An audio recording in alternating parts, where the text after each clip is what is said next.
Morning. I'm about to start a fun project up here at the front of our property, right across this wall. Last year we did several different types of sunflowers across the whole wall and let them grow up as tall as they wanted to get, and it was lovely. But as you can see, along the mulch that we've put here, we have a lot of weeds and other things. Some of these things are not weeds, like these are daffodils that someone planted a long time ago. That's probably a daylily. Another daylily. This is a great plant called turtle head, and see these flower pods? It's actually really beautiful. That is some poison ivy that I've been working on killing. But for the most part, these are weeds, and I need to pull them out. I can dig up some things that I want to move to other places. I think this is phlox, which would be wonderful. But for the most part, I've got to get out here and just pull them up. It rained yesterday, so it's going to be the perfect time for me to do this. And I could come out here and kill this stuff, or I could cover it up with more mulch. But the fastest, most final way to do this is to actually pull it with my hands. So that's what I'm going to be doing this morning. Well, I didn't get very far clearing out the wall, but I did get about a foot away from the wall, and so I can go ahead and plant these sunflowers and worry about clearing out other things. I do have a couple other types than what is right here, but for the most part, this is what I'm planting. So I got a couple from Eden Brothers. This is a Pro Cut Plum. It's kind of a purplish tone. This one's called Red Sun, bright red. Sunflower. Chocolate Cherry. I grew this one last year and really liked it. And then these are the heads of a sunflower that was my absolute favorite last year. And these tiny little seeds are what they created. And I'm hoping to get something similar to what this was last year. I actually have this grand plan of doing all unusual types of sunflowers, reds and purples and pinks, and eventually creating a variety of sunflowers that is unique to our place. So I'm just going to be taking some of these sunflowers out. The big chocolate cherry says to plant them between 12 and 18 inches from each other, but these guys say 4 to 6 inches. So I'm going to go ahead, this one says 8 to 12 inches, so I'm probably going to do about 12 between all of them, and I'm not going to differentiate intentionally what is what. So I'll probably do 12 inches across, and then I might do another row closer to the house, clear out another foot and do another row of sunflowers. But I'm just going to mix all these up and plant whatever I pull out with my hands. You can typically tell by the size of a sunflower seed how big its flower head will be, and you can see that these ones are not very big. These ones have a whole bunch of sunflowers on one stem, and so the sunflowers themselves are, maybe the center is about this big around. I'm putting these all together, and then even the biggest one is about that big. Some sunflower seeds are an inch, even closer to 1.5 inches long, and those are the really huge mammoth. There's a couple other types that are huge like that. The gray stripes are huge. But what we're looking for is to go in the front of our property. We don't need massive sunflowers. What we need is something really pretty, and that's why I'm choosing these. I also, yesterday we went to Lowe's and I just found this Velvet Queen and then this Autumn Beauty mix. The one that I saved from the garden is kind of like this one or this one. That's what all these are. So I'm really hoping to get a whole bunch of those this year. Now, did these even completely dry so that they're viable? That's a gamble. Maybe they didn't, maybe they did. So I'm just really hoping that they did, and if not, we'll just try again next year. I have 120 feet of wall that I'm trying to grow sunflowers behind, and I'm hoping this is about at least 120 sunflowers, so I can do one per foot.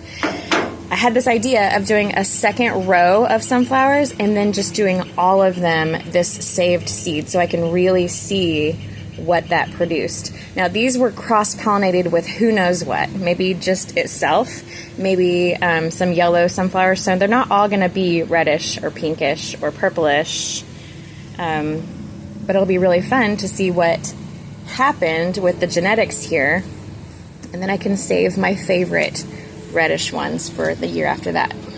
Okay, so it's the next day. We had a very busy day yesterday and it didn't get very far.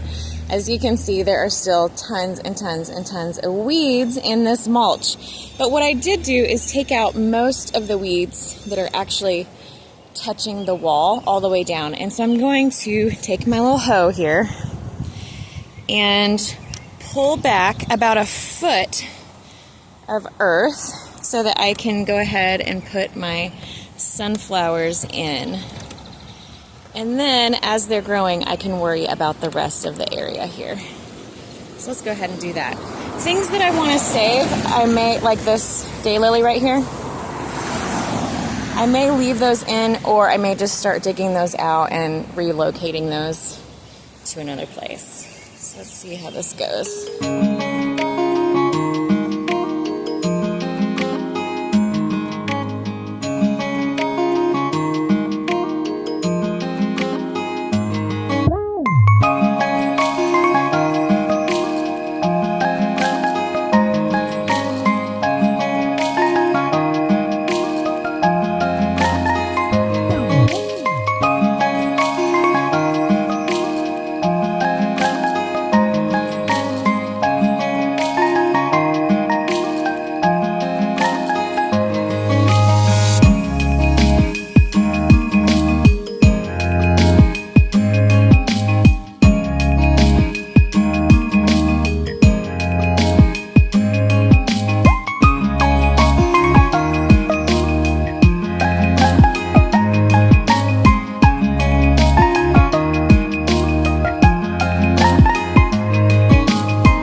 This is a patch of grass.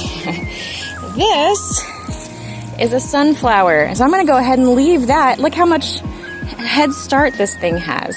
We plant sunflowers because of remembrance and for people that we have lost. And so this one being this far along, will be more assurance that it'll be blooming on the day that we choose to remember our loved ones, which is July 19th.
several stages of regret during this 120 feet planting the wall with sunflowers, but I did get all the way to the end.